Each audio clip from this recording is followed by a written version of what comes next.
मुंबई की एक भीड़भाड़ वाली कैफे में राजेश कपूर अपनी व्हीलचेयर पर बैठे थे।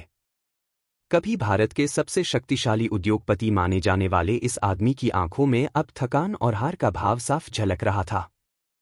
हादसे के बाद उनकी कमर के नीचे का हिस्सा सुन्न हो चुका था और 6 महीनों से उन्होंने तमाम डॉक्टरों, सर्जनों और विदेशों की मशहूर क्लिनिकों का सहारा लिया था। लेकिन हर कोशिश बेकार साबित हुई। टेबल पर रखा खाना वैसे ही ठंडा हो रहा था। तभी करीब 6 साल की एक छोटी बच्ची उनकी ओर बढ़ी। उसका नाम था अनाया। उसने साधारण पर साफ सुथरा कपड़ा पहन रखा था। वह भिखारिन जैसी नहीं दिख रही थी, लेकिन उसके कदम सीधे राजेश की मेज की ओर आए। उसने बिना झिझक उनकी प्लेट की ओर इशारा किया और कहा, मुझे यह बचा हुआ खाना दे दीजिए। बदले में मैं आपको चलना सिखाऊंगी। राजेश पहले तो सन्न रह गए। फिर वे ठहाका मारकर हंस पड़े, सूखी, बेजान हंसी। तुम जानती हो मैं कौन हूं? उन्होंने पूछा। 6 महीनों में मुझे पंडितों से लेकर दुनिया के सबसे बड़े न्यूरोसर्जनों तक सबने इलाज का वादा किया। अरबों रुपए खर्च कर चुका हूं। और अब तुम कहती हो कि मेरे बचा हुए खाने के बदले तुम मुझे पैरों पर खड़ा कर दोगी? लेकिन अनाया के चेहरे पर न कोई डर था, न कोई संकोच। उसकी आंखें गहरी और अडिग थीं, जैसे शरद ऋतु का आसमान, स्पष्ट, ठंडी और अनंत विश्वास से भरी। मैंने पैसे नहीं मांगे, उसने शांत स्वर में कहा। मैंने सिर्फ खाना मांगा है। और बदले में मैं आपको चलना सिखाऊंगी। राजेश की हंसी धीरे धीरे थम गई। यह पहली बार था जब किसी अजनबी के शब्दों ने उन्हें अंदर तक छू लिया था। उनकी मेज के पास खड़े अरुण, उनका निजी सहायक, ने झुककर कहा, सर, इसे हटवा दूं? ये आपको परेशान कर रही है। लेकिन राजेश ने हाथ उठाकर रोक दिया। नहीं, उन्होंने दृढ़ स्वर में कहा। उसे यहीं रहने दो। कुछ पल के लिए समय थम सा गया। कैफे के बाहर का शोर भी मानो फीका पड़ गया था। राजेश ने अनाया की आंखों में गहराई से देखा, जैसे झूठ की कोई झलक खोज रहे हों।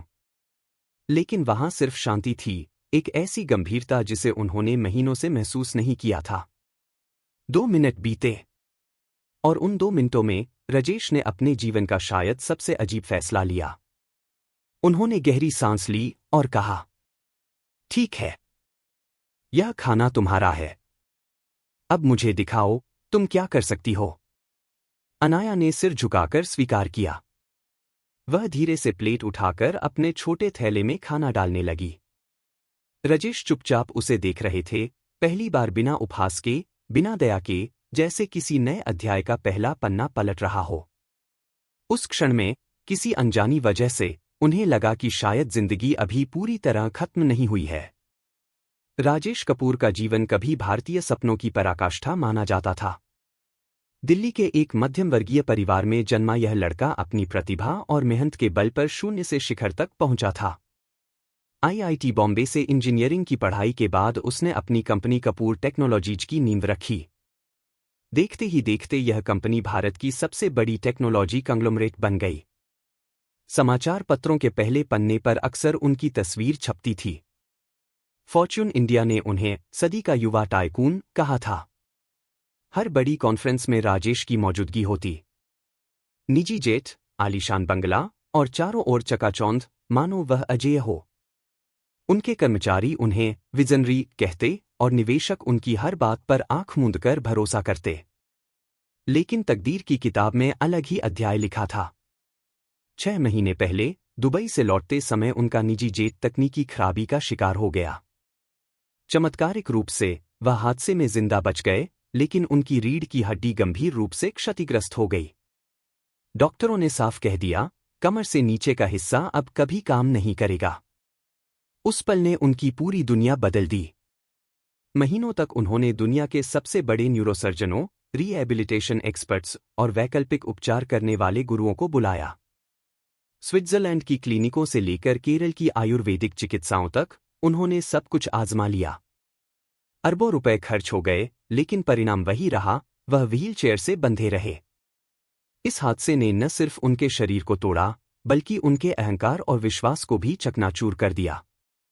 कभी जो आदमी सोचता था कि पैसे और ताकत से सब कुछ खरीदा जा सकता है, अब आईने में खुद को देखते हुए टूट जाता था। रातें लंबी और वीरान हो गई थीं। उनके कमरे में सिर्फ मशीनों की बीप और उनके दिल की धड़कनों की आवाज गूंजती थी। वे अक्सर सोचते, किस काम की यह दौलत, यह शोहरत, अगर मैं चल ही न सकूं। धीरे धीरे जो लोग पहले उनके चारों ओर मंडराते थे, वे भी गायब होने लगे। दोस्त व्यस्त हो गए, बिजनेस पार्टनर चिंतित थे और रिश्तेदार सहानुभूति जताकर चले जाते। बच गया था सिर्फ अकेलापन और एक शरीर जो उनका साथ नहीं दे रहा था। इसी वीरांगी में राजेश का दिल कठोर हो गया था। वह किसी पर भरोसा नहीं करते थे, किसी पर यकीन नहीं करते थे। और फिर उसी टूटे हुए पल में उस छोटी बच्ची अनाया ने उनकी जिंदगी में कदम रखा। अनाया ने प्लेट से खाना अपने छोटे थैले में डालकर धीरे से बांधा। राजेश अब भी उसे गौर से देख रहे थे। उनकी आंखों में जिज्ञासा और संदेह का मिश्रण था। तुम पैसों को क्यों नहीं लेती?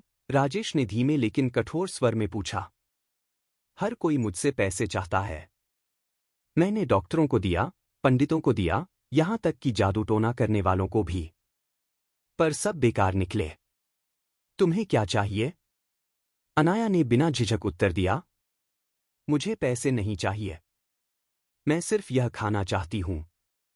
यह समझौता है, आप देंगे और मैं आपको चलना सिखाऊंगी। राजेश ठठाकर हंसने ही वाले थे, पर उनके गले से हंसी निकल न सकी। उसकी आंखें इतनी गंभीर थीं कि मजाक करने की गुंजाइश ही न रही। उनका निजी सहायक अरुण फिर से फुसफुसाया। सर, यह बच्ची मजाक उड़ा रही है। मुझे जाने दीजिए, इसे बाहर करता हूं। लेकिन राजेश ने सिर हिलाया। नहीं, वह यहीं रहेगी। कुछ पल का सन्नाटा छा गया। कैफे के शोर शराबे के बीच उस मेज पर एक अलग ही दुनिया बन गई थी। राजेश ने प्लेट की ओर देखा, फिर अनाया की ओर। उसे विश्वास ही नहीं हो रहा था कि वह इस बेतुके सौदे पर विचार कर रहे हैं। तुम जानती हो मैं कौन हूं? उन्होंने धीरे से कहा। हाँ, अनाया ने शांत स्वर में उत्तर दिया। आप वह आदमी हैं जो मानते हैं कि पैसे से सब कुछ खरीदा जा सकता है। पर आपके पैर अब पैसे से नहीं चलेंगे, क्योंकि यह लेन देन से नहीं, विश्वास से जुड़ा है। ये शब्द सुनकर राजेश का दिल धड़क उठा। 6 महीने से उन्होंने हर तरह की उम्मीद खो दी थी, पर इस छोटी बच्ची की बातों ने उनके भीतर कहीं गहरी हलचल पैदा कर दी। वह अनजाने में अपने हाथ से प्लेट आगे खिसका देते हैं। ठीक है, उन्होंने कहा। यह लो। अब बताओ, तुम्हारी जादूगरी क्या है?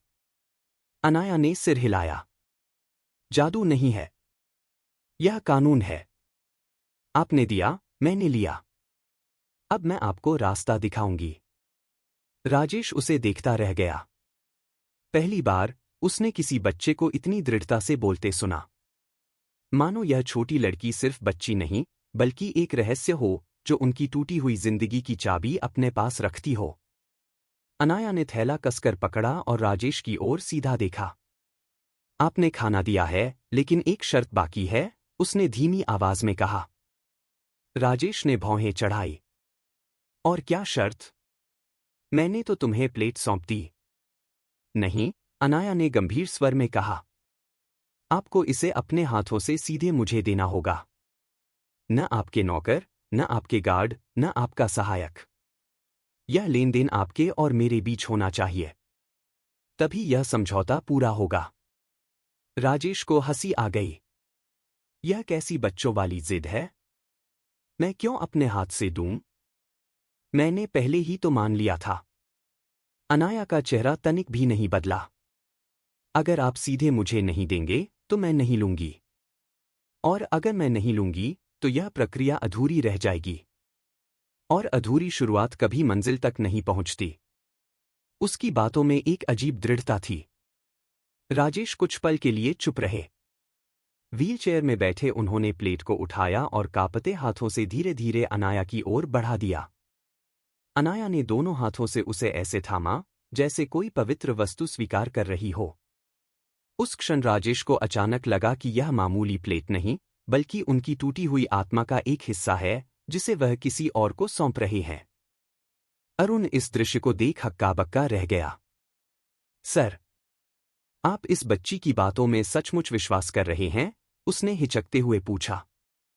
राजेश ने धीमे स्वर में उत्तर दिया। मुझे नहीं पता क्यों, लेकिन पहली बार लगता है कि यह सब मजाक नहीं है। शायद यही शुरुआत है। अनाया ने थैला अपनी गोद में रखा और मुस्कराए बिना कहा, अब हम आगे बढ़ सकते हैं। यह सिर्फ पहला कदम था। असली रास्ता अभी बाकी है। राजेश ने उसकी आंखों में देखा। उस पल उन्हें महसूस हुआ कि उन्होंने कोई साधारण बच्ची नहीं, बल्कि अपनी जिंदगी का एक नया अध्याय स्वीकार कर लिया है। रात गहरी हो चुकी थी। राजेश के विशाल बंगले के दालान में सन्नाटा पसरा था। दीवारों पर लगे महंगे चित्र और संगमरमर के फर्श भी उस शांति को तोड़ न सके। अनाया ने उन्हें सीधे उनके स्टडी रूम में ले जाने को कहा। कमरा तकनीक से भरा हुआ था, होलोग्राफिक स्क्रीन, सुपर कंप्यूटर और कांच की दीवारें। यह वही जगह थी जहां कभी अरबों की डील तय होती थी। लेकिन उस रात सब कुछ व्यर्थ और ठंडा लग रहा था। अनाया ने अपनी छोटी थैली से एक पुरानी कॉपी और पेंसिल निकाली। वह जमीन पर पालथी मारकर बैठ गई और बिना किसी हिचकिचाहट के कागज पर अजीब आकृतियां बनाने लगी, वृत्त, रेखाएं और ऐसे चिन्ह जिनका कोई अर्थ राजेश समझ नहीं पा रहे थे। करीब 15 मिनट बाद उसने वह पन्ना राजेश के सामने रख दिया। यह तुम्हारा पहला सबक है। राजेश ने कागज उठाया। ये क्या है? कोई बच्चों की ड्राइंग? अनाया की आवाज शांत लेकिन गहरी थी। नहीं, यह एक योजना है, एक सिस्टम। तुम्हें इसे 1 घंटे तक बिना पलक झपकाए देखना होगा। कोई बात नहीं करनी है, कोई सवाल नहीं पूछना है, बस देखना है। राजेश झुंझला गए। क्या तुम मजाक कर रही हो? मैं अरबों का मालिक था, और अब तुम चाहती हो कि मैं एक बच्चे की बनाई हुई लकीरों को घूरता रहूं? अनाया ने उसकी आंखों में सीधी नजर डालते हुए कहा। अगर तुम विश्वास नहीं कर सकते तो आगे कुछ भी संभव नहीं होगा। यही पहला सबक है, सिस्टम पर भरोसा करना। राजेश के भीतर गुस्सा और हताशा की लहर दौड़ गई, लेकिन साथ ही दिल के किसी कोने में उन्हें लगा कि यह सब निरर्थक भी नहीं है। वह झुककर व्हीलचेयर में ही बैठ गए और पन्ने को अपनी गोद में रखकर देखने लगे। शुरुआती 10 मिनट उन्हें बेहुदा लगे। वे बार बार सोचना चाहते थे कि यह धोखा है, लेकिन फिर धीरे धीरे उनकी आंखों ने उन आकृतियों में पैटर्न देखना शुरू किया। रेखाएं अब बिखरी हुई नहीं लग रही थीं, बल्कि किसी जाल की तरह जुड़ी हुई थीं। समय जैसे थम गया। आधा घंटा गुजरा, फिर 40 मिनट। राजेश का मन अब विचलित नहीं हो रहा था। उनके भीतर एक अजीब सी शांति उतर रही थी। और ठीक 1 घंटे बाद जब अनाया फिर से कमरे में दाखिल हुई, राजेश का चेहरा बदल चुका था। उसकी आंखें भारी थीं, लेकिन उनमें महीनों बाद एक हल्की सी रोशनी दिखाई दे रही थी। अनाया ने बिना मुस्कराए पूछा, क्या तुमने देखा जो देखना चाहिए था? राजेश ने धीरे धीरे सिर हिलाया। मुझे लगा सब कुछ किसी सिस्टम का हिस्सा है, जैसे इन रेखाओं का। अनाया ने कागज वापस अपनी गोद में लिया। यही तुम्हारा पहला सबक था। कल दूसरा सबक होगा, और वह इससे कहीं कठिन होगा। राजेश चुप रहे, लेकिन उनके भीतर एक अनोखी हलचल थी। कई महीनों बाद उन्होंने पहली बार महसूस किया कि शायद उनकी जिंदगी का अंत नहीं, बल्कि एक नई शुरुआत हो रही है। अगली सुबह जब धूप बंगले के बड़े कांच के दरवाजों से भीतर आ रही थी, राजेश ने देखा कि अनाया पहले से ही लॉन में खड़ी है। उसकी आंखें अब भी उतनी ही गंभीर थीं। आज दूसरा सबक है, उसने कहा। तुम्हें अपनी व्हीलचेयर छोड़नी होगी। राजेश चौंक गए। क्या? मैं व्हीलचेयर के बिना हिल भी नहीं सकता। तुम समझती नहीं, मेरी रीढ़ टूट चुकी है। अनाया ने दृढ़ स्वर में कहा। तुम्हारा शरीर भूल चुका है, लेकिन पूरी तरह खोया नहीं। तुम्हें ज़मीन को फिर से महसूस करना होगा। जैसे कोई बच्चा जन्म के बाद रेंगना सीखता है, वैसे ही तुम्हें भी शुरू करना होगा।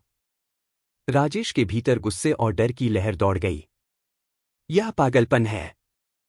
मैं करोड़ों का आदमी हूं और तुम चाहती हो कि मैं जमीन पर किसी जानवर की तरह रेंगूं? अनाया उसके पास झुककर बोली। हाँ, क्योंकि इंसान चलना सीखने से पहले रेंगना ही तो सीखता है। अगर तुम रेंगना भूल गए हो तो चलना भी कभी याद नहीं कर पाओगे। कुछ पल का सन्नाटा। फिर राजेश ने गहरी सांस ली। उन्होंने अपने बॉडीगार्ड फहद को इशारा किया। मुझे नीचे उतारो। फहद हिचकिचाया। लेकिन सर, मैंने कहा उतारो। फहद ने धीरे धीरे राजेश को व्हील चेयर से उठाकर घास पर लिटा दिया। राजेश का शरीर कांप उठा। जमीन की ठंडक उनकी त्वचा से टकराई और दिल में भय भर गया। अब रेंगो, अनाया ने आदेश दिया। राजेश का गला सूख गया। मैं नहीं कर सकता। कर सकते हो। तुम्हारा दिमाग कहता है कि नहीं, लेकिन तुम्हारा शरीर याद करेगा। बस कोशिश करो। राजेश ने अपने हाथों पर जोर डाला। उनकी बाहें कांप रही थीं। उन्होंने पहला प्रयास किया, लेकिन तुरंत गिर पड़े। चेहरे पर मिट्टी लग गई और आंखों में आंसू आ गए। उठो, अनाया ने कहा। फिर से। उन्होंने दोबारा हाथों को आगे बढ़ाया, इस बार थोड़ा और धक्का लगाया। घुटने पीछे खींचते, लेकिन टांगे अब भी सुन्न थीं। वह घिसटते हुए कुछ इंच आगे बढ़े। उनके दिल में गुस्सा उमड़ा, मैं क्यों कर रहा हूं यह सब? लेकिन उसी क्षण उन्हें याद आया, पिछली रात, जब उन्होंने उन आकृतियों को देखा था और महसूस किया था कि हर चीज एक सिस्टम का हिस्सा है। उन्होंने दांत भींच लिए और फिर से धक्का लगाया। इस बार उनका शरीर थोड़ा आगे बढ़ा। फिर कुछ और इंच। धीरे धीरे वे सचमुच रेंगने लगे। अनाया ने पहली बार हल्की मुस्कान दिखाई। देखा? तुम कर सकते हो। इंसान नहीं, आज तुम एक जानवर हो, और जानवर हमेशा जिंदा रहने का रास्ता ढूंढ लेता है। राजेश का सीना मिट्टी से भर गया था, हाथ थक चुके थे, लेकिन उनकी आंखों में महीनों बाद एक नई आग जल रही थी। वह समझ गए, यह अपमान नहीं, यह पुनर्जन्म है। शाम ढल रही थी। बगीचे में सुनहरी रोशनी बिखरी हुई थी। राजेश थका हुआ घास पर पड़े हुए थे। उनकी सांसें तेज चल रही थीं, हाथ मिट्टी से भर चुके थे। पर भीतर कहीं एक अनकही जिद जाग चुकी थी। अनाया उनके पास आई और शांत स्वर में बोली। आज तुम्हें तीसरा सबक सीखना है, खड़ा होना। राजेश हड़बड़ाकर हंस पड़े, वह हंसी जिसमें डर छिपा हुआ था। खड़ा होना? मैं 6 महीने से डॉक्टरों के सामने गिड़गिड़ा रहा हूं। मेरी रीढ़ जवाब दे चुकी है। मैं खड़ा नहीं हो सकता। अनाया ने उसकी आंखों में देखते हुए कहा। तुम्हारी रीढ़ टूटी है, लेकिन तुम्हारा इरादा अभी भी सो रहा है। शरीर केवल एक औजार है। असली ताकत तुम्हारे भीतर है। खड़े होने से पहले तुम्हें अपने मकसद को देखना होगा। मकसद? राजेश बुदबुदाए। हाँ, अनाया ने सिर हिलाया। तुम सिर्फ पैरों पर नहीं खड़े होगे। तुम उस आदमी की तरह खड़े होगे जिसने जिंदगी से हार मान ली थी। अब तुम्हें उसे जीतना होगा। राजेश ने आंखें बंद की। उनके दिमाग में पुरानी तस्वीरें दौड़ पड़ी, बोर्ड रूम की मीटिंग्स, करोड़ों की डील, पलक झपकते बदलते शेयर बाजार के ग्राफ। लेकिन अचानक वह सब फीका लगने लगा। फिर उन्हें याद आया, मां का चेहरा, बचपन में पिता का सहारा, और अपनी कंपनी का सपना। दिल जोर जोर से धड़क रहा था। खड़े हो जाओ, अनाया की आवाज गूंजी। राजेश ने कांपते हुए हाथ जमीन पर रखे और धीरे धीरे घुटनों को दबाया। उनका शरीर झुक गया, रीढ़ दर्द से चीख उठी और वे गिर पड़े। फिर से अनाया बोली। उन्होंने दोबारा कोशिश की। इस बार उनका माथा पसीने से भीग गया। हाथ कांप रहे थे, लेकिन उन्होंने खुद को ऊपर उठाया। कुछ सेकंड। और फिर वह फिर से गिर गए। ये पागलपन है, राजेश ने चिल्लाया। नहीं, अनाया का स्वर लोहे जैसा था। ये तुम्हारा पुनर्जन्म है। अगर गिरते हो तो उठो। बार बार। जब तक खड़े न हो जाओ। राजेश का पूरा शरीर थक चुका था, लेकिन उनके दिल में गहराई से कोई आवाज फुसफुसा रही थी, खड़े हो जाओ, वरना हमेशा के लिए खो जाओगे। उन्होंने तीसरी बार प्रयास किया। हाथ जमीन पर, घुटने दबे हुए, और अचानक, जैसे शरीर ने उनकी इच्छा को मान लिया। धीरे धीरे, कांपते हुए, वे ऊपर उठे। और पहली बार, 6 महीनों के बाद, राजेश कपूर अपनी टांगों पर खड़े थे। उनकी आंखों से आंसू बह निकले। आसमान में ढलते सूरज की रोशनी उनके चेहरे पर पड़ रही थी। वह कांप रहे थे, लेकिन खड़े थे, जैसे कोई योद्धा जिसने हार से निकलकर फिर से जिंदगी को चुनौती दी हो। अनाया के होंठों पर हल्की मुस्कान आई। यही है तुम्हारा तीसरा सबक। तुम सिर्फ इंसान नहीं, तुम वह आदमी हो जिसने हार मानने से इनकार कर दिया। राजेश ने आंखें बंद की और गहरी सांस ली। पहली बार उन्हें लगा कि वे वास्तव में जिंदा हैं। अगली सुबह, राजेश अपने बंगले के विशाल बगीचे में खड़े थे। उनकी टांगें अब भी कांप रही थीं, पर उनके भीतर एक अजीब सा आत्मविश्वास जाग चुका था। कल तक जो आदमी व्हीलचेयर में कैद था, आज जमीन को अपने पैरों से छू रहा था। अनाया ने इशारा किया और बोली, आज चौथा सबक है। तुम्हें चलना होगा। राजेश का दिल धक धक करने लगा। चलना? मैं तो मुश्किल से खड़ा हो पा रहा हूं। अगर तुम खड़े हो सकते हो, अनाया ने शांत स्वर में कहा, तो तुम चल भी सकते हो। चलना केवल शरीर से नहीं, इरादे से होता है। तुम्हें अपनी मंजिल देखनी होगी, न कि अपने कांपते कदम। उसने हाथ उठाकर बगीचे के बीच बने संगमरमर के फव्वारे की ओर इशारा किया। तुम्हें इसे 3 बार पूरा घेरना होगा, बिना रुके। राजेश ने घबराकर फव्वारे की ओर देखा। वह दूरी उन्हें पहाड़ जैसी लगी। मैं गिर जाऊंगा, उन्होंने हिचकते हुए कहा। अनाया ने सीधी आंखों से उत्तर दिया, गिरना भी एक हिस्सा है, लेकिन रुकना, वह असली हार है।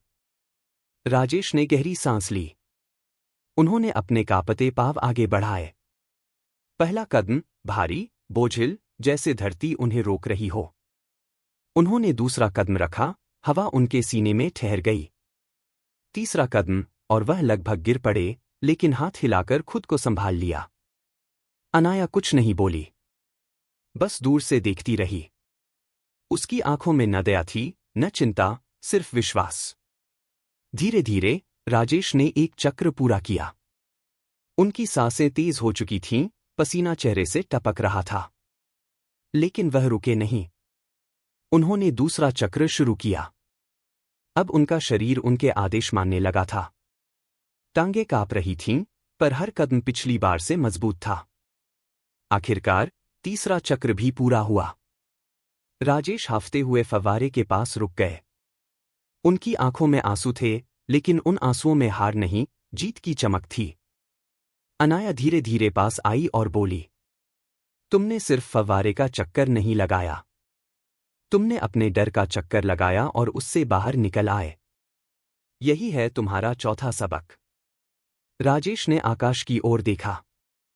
सूरज की किरणें उनके चेहरे को छू रही थीं। उन्होंने महसूस किया, वह अब कैदी नहीं रहे। हर कांपता कदम उन्हें आजादी की ओर ले जा रहा था। राजेश अब चलना सीख चुके थे। उनके पांव कांपते जरूर थे, पर अब हर कदम में दृढ़ता थी। लेकिन अनाया जानती थी, यात्रा यहीं खत्म नहीं हो सकती। उसने एक सुबह उन्हें बंगले के पीछे बने छोटे जंगल की ओर ले जाया। पेड़ों की छाया, मिट्टी की गंध और चिड़ियों की आवाज, सब कुछ राजेश के लिए नया अनुभव था। इतने महीनों तक उन्होंने बस व्हीलचेयर की सीमाओं में दुनिया देखी थी। अनाया ने रास्ते में मोटे लकड़ी के लठ बिछाए थे। कुछ नीचे, कुछ ऊंचे, मानो जानबूझकर रास्ता कठिन बना दिया गया हो। आज 5वां सबक है, उसने कहा। तुम्हें दौड़ना है। और इन बाधाओं को पार करना है। राजेश अवाक रह गए। दौड़ना? मैं तो अभी अभी चल पाया हूं। और ये लकड़ियां? मैं कैसे कूदूंगा? अनाया का स्वर कठोर था, पर उसमें एक अजीब विश्वास था। ये लकड़ियां तुम्हारे रास्ते में आई मुश्किलें हैं। अगर तुम इन्हें पार नहीं करोगे, तो कभी आगे नहीं बढ़ पाओगे। याद रखो, सिस्टम वही सिखाता है, बाधा दुश्मन नहीं होती, वह तुम्हारा शिक्षक होती है। राजेश ने गहरी सांस ली। उन्होंने पहला कदम तेजी से बढ़ाया। उनका दिल जोर जोर से धड़क रहा था। पांव जमीन पर भारी लग रहे थे। पहली लकड़ी सामने आई, उन्होंने छलांग लगाने की कोशिश की, पर उनका पैर उससे टकरा गया और वह जमीन पर गिर पड़े। चेहरा मिट्टी से भर गया, कोहनी छिल गई। अरुण और फहद दूर से दौड़े, पर अनाया ने हाथ उठाकर उन्हें रोका। उसे खुद उठने दो। राजेश दर्द से कराहते हुए उठ बैठे। मैं नहीं कर सकता। अनाया पास आई और धीरे से बोली, अगर हार मान ली तो वही तुम्हारा सच बन जाएगा, लेकिन अगर एक बार और कोशिश की तो सच बदल जाएगा। उठो। राजेश ने दांत भींच लिए। उन्होंने दूसरी बार दौड़ना शुरू किया। इस बार जैसे भीतर से कोई नई ऊर्जा उमड़ी। उन्होंने खुद को पहले लठ के ऊपर धकेला, और हैरानी की बात, उनका शरीर सचमुच ऊपर उठा। वह पहली बाधा पार कर चुके थे। अब दूसरी लकड़ी सामने थी। उनकी सांसें तेज थीं, पर दिल में एक आग जल रही थी। उन्होंने कदम बढ़ाया और छलांग लगाई, इस बार और भी ऊंची। अनाया की आंखों में चमक आ गई। राजेश अब रुक नहीं रहे थे। वह दौड़ रहे थे, तेज, बेधड़क, मानो जिंदगी भर यही करना जानते हों। एक एक कर सभी बाधाएं पार हो गईं। जंगल के उस पथ के अंत में राजेश हांफते हुए खड़े थे। पसीना उनके चेहरे से टपक रहा था, लेकिन उनकी आंखों में चमक थी। अनाया ने पास आकर कहा, तुमने लकड़ियां नहीं पार की। तुमने अपना डर, अपनी कमजोरी और अपने संदेह पार किए। यही है पांचवा सबक, रुकावटें दुश्मन नहीं, सीढ़ी होती हैं। राजेश ने पहली बार जोर से हंस दिया। वह हंसी जिसमें दर्द नहीं था, सिर्फ जीत का स्वाद था। सूरज डूबने को था। बंगले के पीछे फैले मैदान में खामोशी छाई हुई थी। वहां, एक पुराने हैंगर में, राजेश का निजी हेलीकॉप्टर खड़ा था, जिसे उसने हादसे के बाद कभी छुआ तक नहीं था। अनाया ने उसकी ओर इशारा किया। आज छठा सबक है, उसने कहा। तुम्हें उड़ना होगा। राजेश सन्न रह गए। उड़ना? तुम मजाक कर रही हो? मैं मुश्किल से चलना सीख पाया हूं। और अब तुम चाहती हो कि मैं इस मशीन को उड़ाऊं? अनाया का चेहरा स्थिर था। हाँ, क्योंकि यह सिर्फ उड़ान नहीं है। यह तुम्हारी आत्मा की आजादी है। जब तक तुम आकाश को नहीं छुओगे, तुम पूरी तरह से मुक्त नहीं हो सकते। राजेश का दिल तेजी से धड़कने लगा। उन्होंने अपने पैरों की ओर देखा। मैं पैडल तक महसूस नहीं कर सकता। मैं इसे कैसे नियंत्रित करूंगा? अनाया धीरे धीरे उनके पास आई और बोली, शरीर औजार है। नियंत्रण तुम्हारे इरादे में है। अगर तुम मान लोगे कि तुम कर सकते हो, तो शरीर भी मान जाएगा। उसकी बातों ने राजेश को भीतर तक हिला दिया। कभी वह आदमी मानता था कि दुनिया पैसों से चलती है। अब यह छोटी बच्ची उसे सिखा रही थी कि दुनिया विश्वास से चलती है। गहरी सांस लेकर राजेश हेलीकॉप्टर की ओर बढ़े।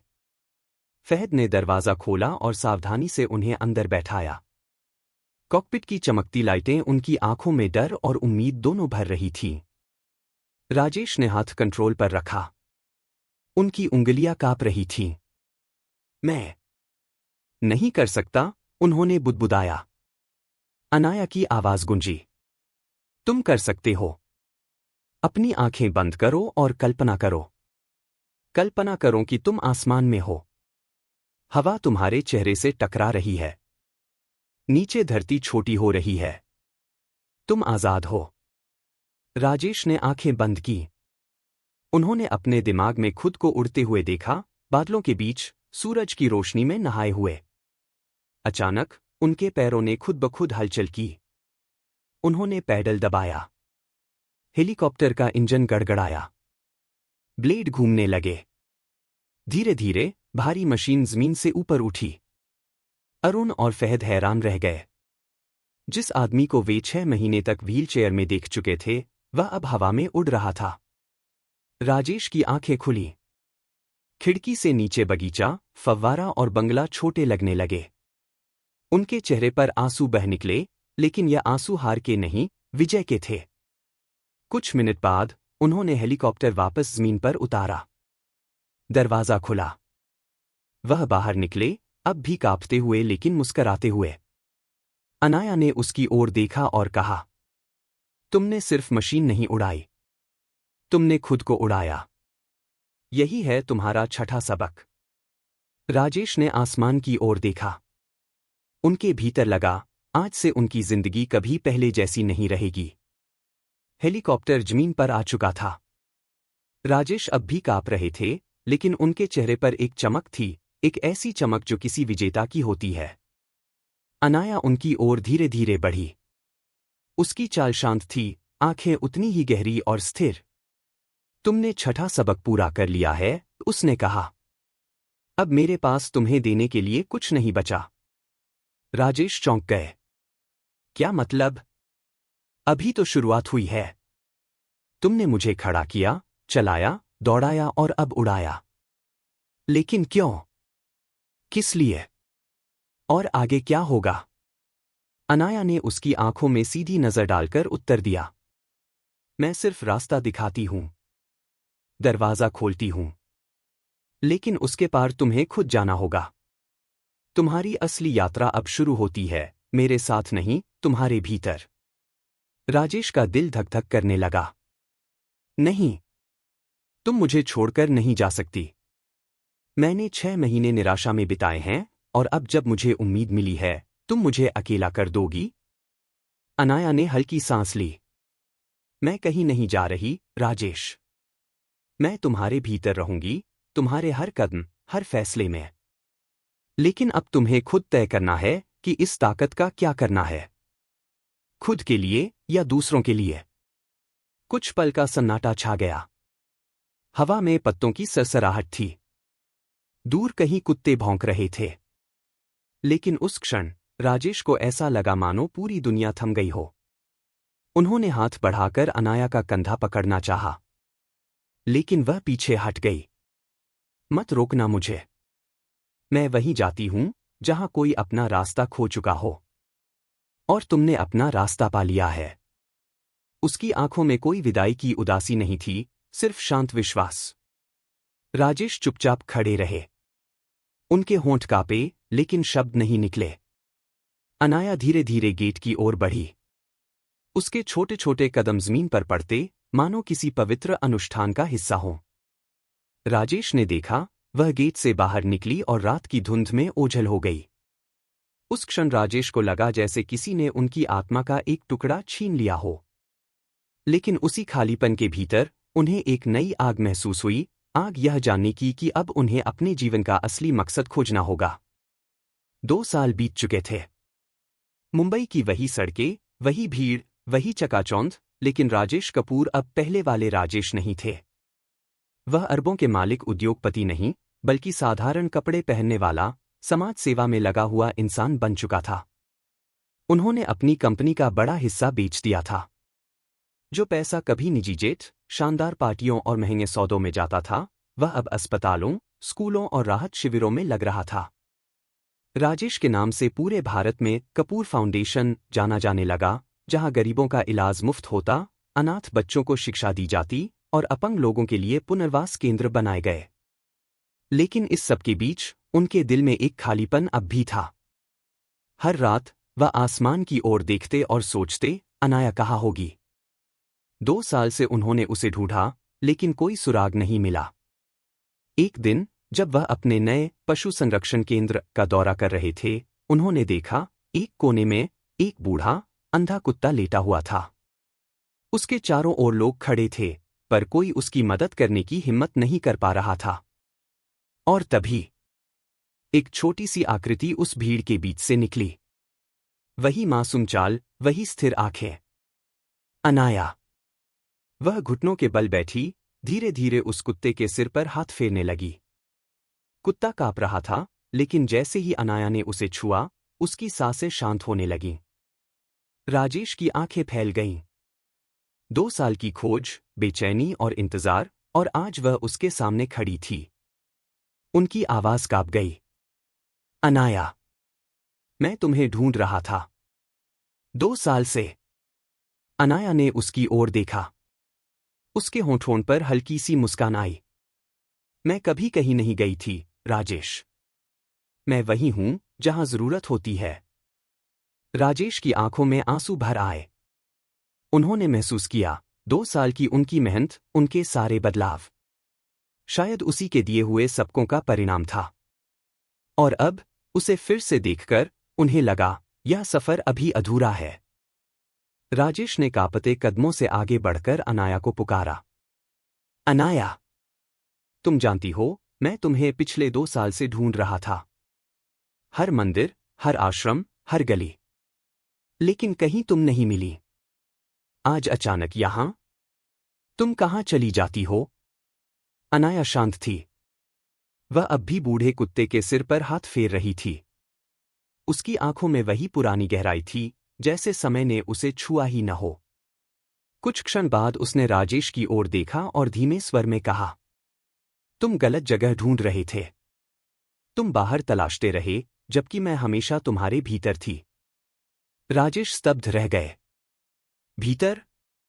लेकिन तुमने ही तो मुझे खड़ा किया, चलाया, दौड़ाया, यहां तक कि उड़ाया।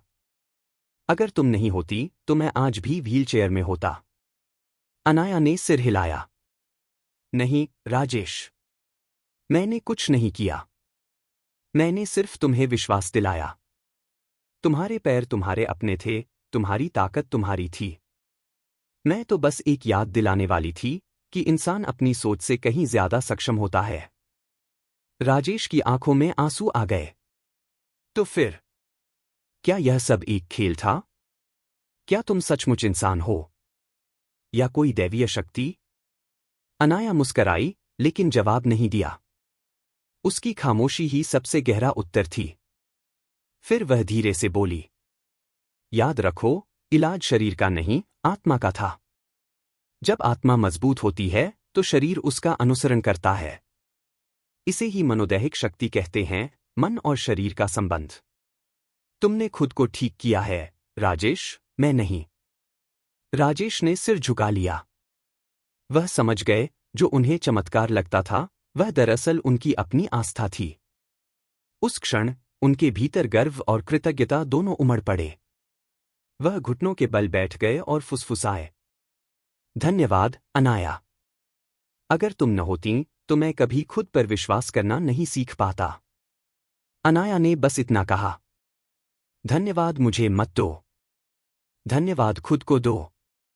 क्योंकि अब तुमने असली राजेश कपूर को पा लिया है। अनाया की बातों ने राजेश के भीतर नई हलचल पैदा कर दी थी। उन्होंने महसूस किया कि अब और गहराई में जाना जरूरी है। कौन थी यह बच्ची? कहां से आई थी? और यह सबक उसने कैसे सीखा? कुछ दिनों बाद अनाया अचानक फिर गायब हो गई। राजेश बेचैन हो उठे। उन्होंने हर जगह तलाश की और आखिरकार राजस्थान के एक छोटे से गांव में उसके बारे में सुना। वहां मिट्टी के घरों के बीच उन्होंने एक साधारण औरत को पाया, देवी, अनाया की मां। देवी साधारण कपड़ों में थी, चेहरे पर झुर्रियां थीं, लेकिन आंखों में गहरी रोशनी। वह अनायास ही एक तपस्विनी जैसी लग रही थी। राजेश ने हाथ जोड़कर कहा, मां, आपकी बेटी ने मेरी जिंदगी बदल दी। पर मैं अब भी नहीं समझ पाया, उसने यह सब कैसे किया? वह कोई साधारण बच्ची नहीं हो सकती। देवी ने मुस्कराकर उत्तर दिया, अनाया साधारण ही है।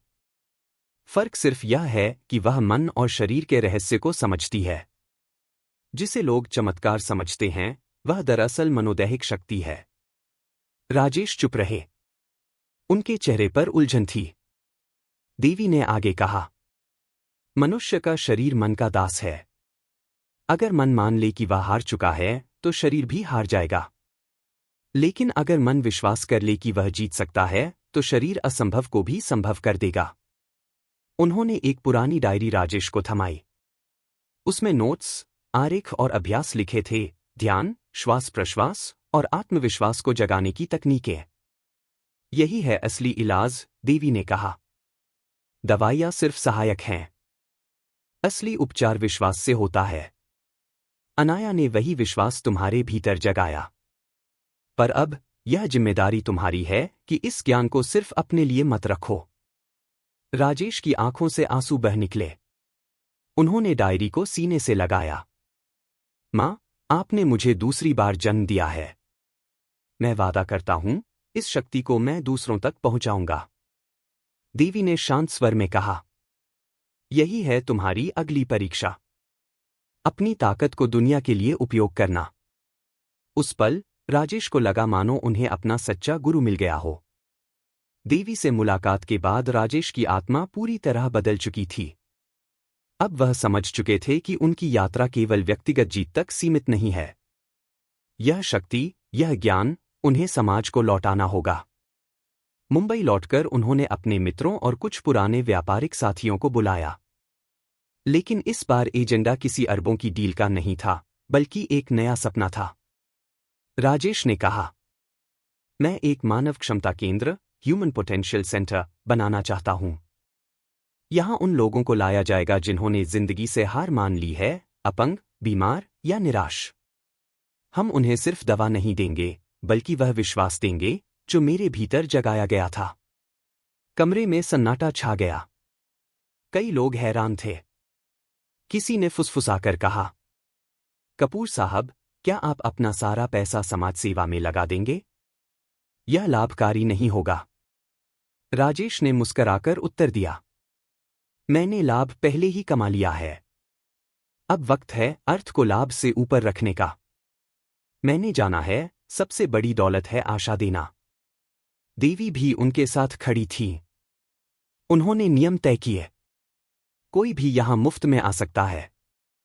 हर व्यक्ति को अपने भीतर की ताकत खोजनी होगी।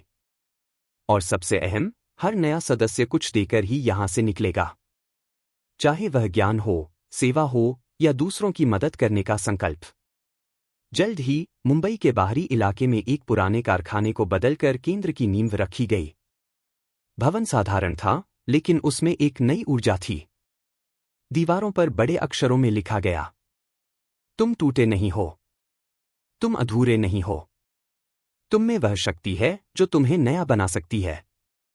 राजेश ने उद्घाटन के दिन कहा, आज से यह केंद्र किसी इमारत का नाम नहीं है।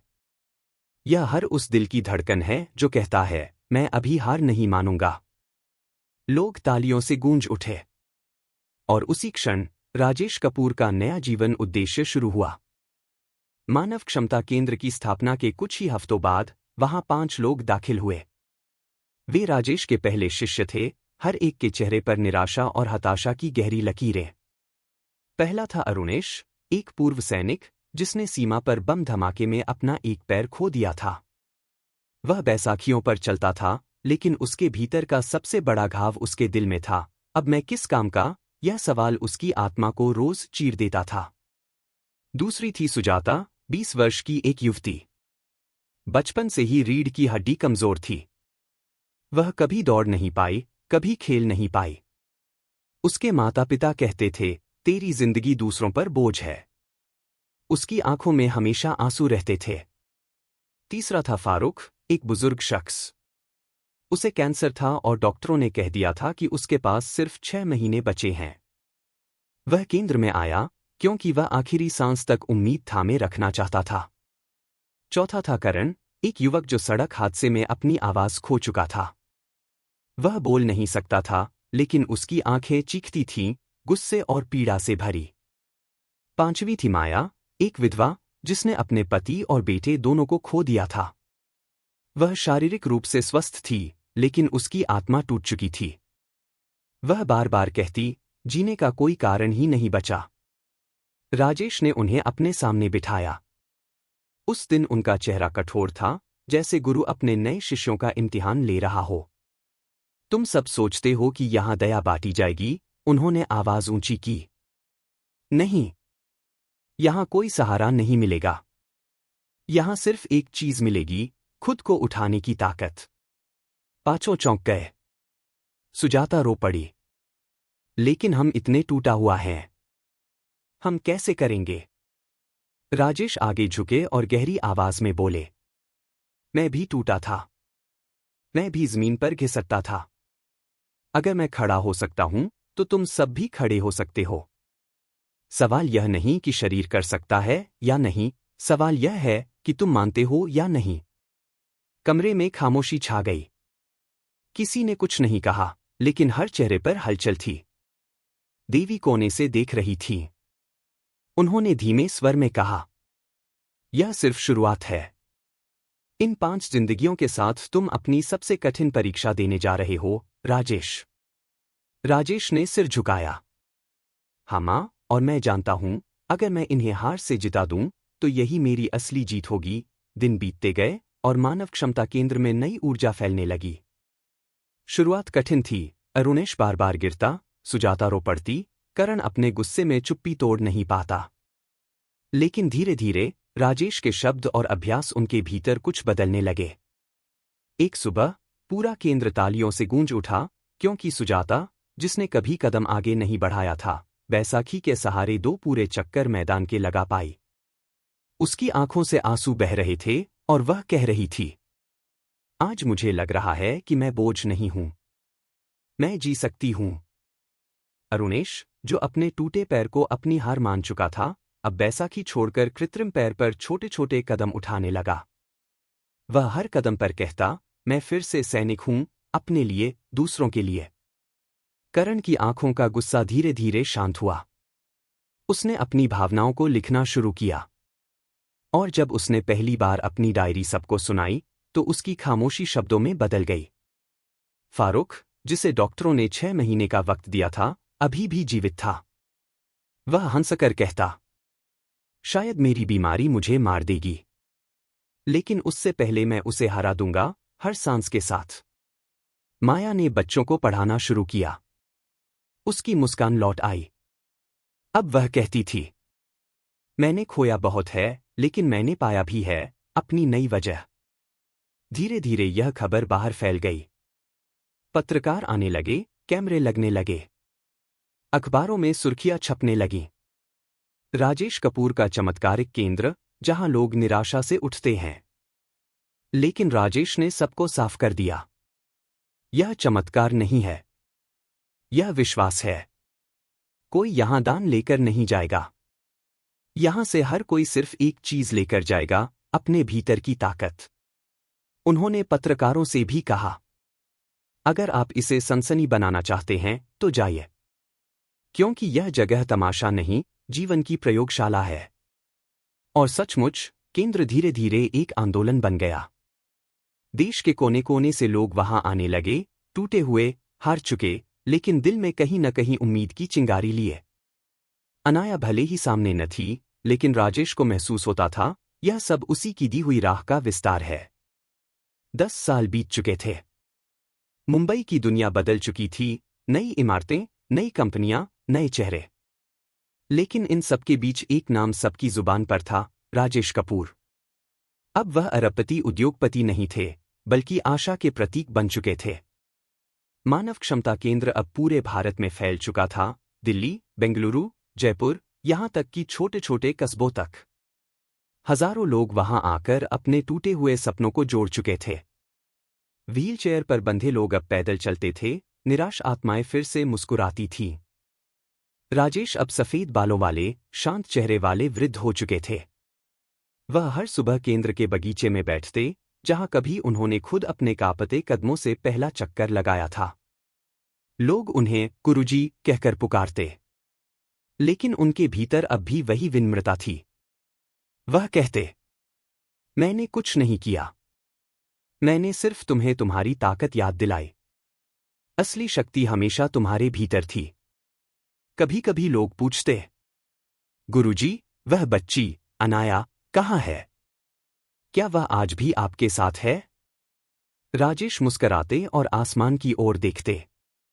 वह वहां है, जहां निराशा है, जहां किसी को उम्मीद की जरूरत है। वह अब एक व्यक्ति नहीं, एक विचार है। लोग कहते थे, उन्होंने कई बार अनाया जैसी एक बच्ची को अलग अलग जगहों पर देखा है, किसी अस्पताल में, किसी अनाथालय में, या किसी भूखे के पास। लेकिन कोई निश्चित नहीं कह पाया कि वह सचमुच वही थी या सिर्फ उनकी कल्पना। और एक दिन, जयपुर की शाम में, जब सूरज डूब रहा था, राजेश अपने आंगन में बैठे थे। हवा ठंडी थी, आसमान सुनहरा हो रहा था। उन्होंने गहरी सांस ली और फुसफुसाए, धन्यवाद अनाया, तुमने मुझे नया जन्म दिया। और अब मेरी विरासत तुम हो, हर उस दिल में जो हार मानने से इनकार करता है। उनकी आंखों में संतोष था। उनका जीवन अब एक व्यक्ति की कहानी नहीं रहा, बल्कि एक आंदोलन, एक विरासत बन गया था। और इस तरह राजेश कपूर की गाथा पूरी हुई। एक उद्योगपति से आशा के साधु बनने तक, और एक बच्ची की मुस्कान से दुनिया बदलने तक। यह कहानी केवल राजेश कपूर की नहीं है। यह हर उस इंसान की कहानी है जिसने कभी हार मान ली थी, जिसने सोचा था कि अब कुछ नहीं बदलेगा। राजेश ने हमें यह सिखाया कि असली शक्ति दवाइयों, दौलत या साधनों में नहीं है। असली शक्ति विश्वास में है। जब इंसान खुद पर भरोसा करता है तो वह अंधकार से निकलकर उजाले तक पहुंच सकता है। अनाया शायद अब कहीं न दिखे, लेकिन उसकी आत्मा हर उस जगह मौजूद है जहां कोई टूटा हुआ है, जहां किसी को उम्मीद की जरूरत है। और राजेश की विरासत यह याद दिलाती है कि तुम टूटे नहीं हो, तुम अधूरे नहीं हो। तुम्हारे भीतर वह प्रणाली है जो तुम्हें खड़ा कर सकती है। बस विश्वास करो और पहला कदम उठाओ। दोस्तों, अगर इस कहानी ने आपके दिल को छुआ है तो इसे दूसरों तक पहुंचाए, क्योंकि शायद किसी और को भी यह सुनकर अपना पहला कदम उठाने की हिम्मत मिल जाए।